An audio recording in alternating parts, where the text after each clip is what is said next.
Sebelum mulai jangan lupa dukung dan subscribe channel kami. Mansur bin Ammar, seorang ulama sufi yang tinggal di daerah Marwah, termasuk wilayah Basroh, suatu ketika melaksanakan ibadah haji. Dalam perjalanan itu ia singgah dan tinggal di Kufah beberapa waktu lamanya. Suatu malam ia keluar dari penginapannya dan berjalan menyusuri jalanan yang gelap. Tiba-tiba dari suatu rumah ia mendengar suara seseorang sedang munajat atau berdoa, "Ya Robi, demi keagungan dan kebesaran-Mu, sungguh aku berbuat maksiat itu bukanlah kumaksudkan untuk menentang-Mu, dan bukan juga karena kebodohanku akan hukum-hukum syariat-Mu.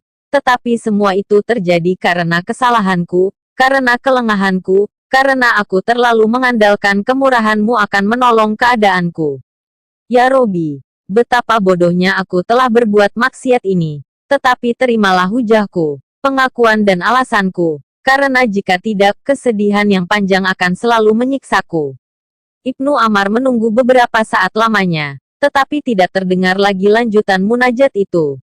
Seketika itu ia membaca cukup keras, sekiranya bisa didengar oleh orang yang munajat tersebut, salah satu ayat Al-Quran.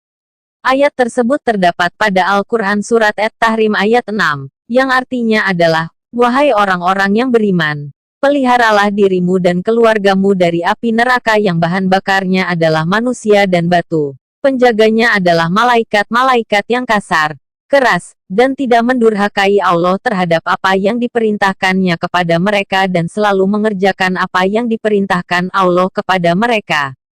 Setelah membaca ayat tersebut, Ibnu Ammar mendengar suara jeritan keras serta seruan yang menggetarkan. Tetapi setelah itu ia tidak mendengar suara apapun. Karena itu ia berlalu pergi dan kembali ke penginapannya. Keesokan harinya Mansur bin Ammar kembali melewati rumah itu, dan ia mendengar suara ratap tangis seorang wanita di dalamnya.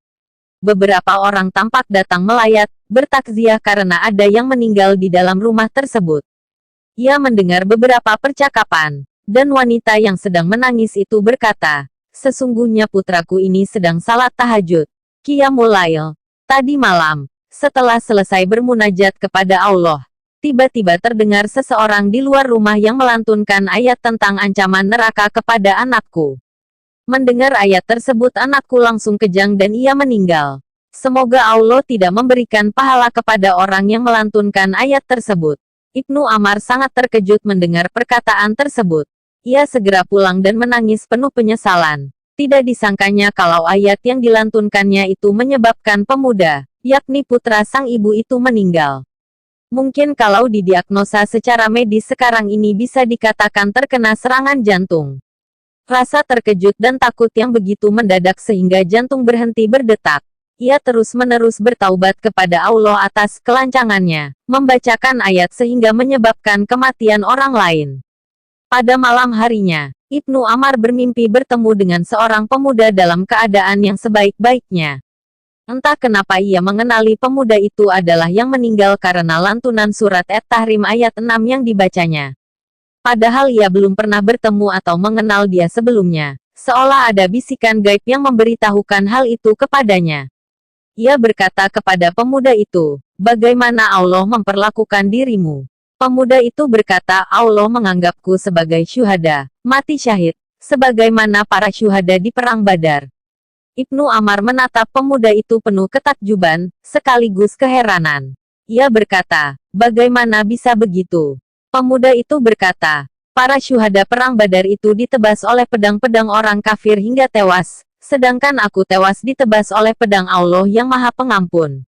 Segera setelah itu Mansur bin Ammar terbangun, ia tidak lagi bersedih, justru bahagia karena telah menjadi jalan bagi pemuda itu memperoleh derajat syahid di sisi Allah.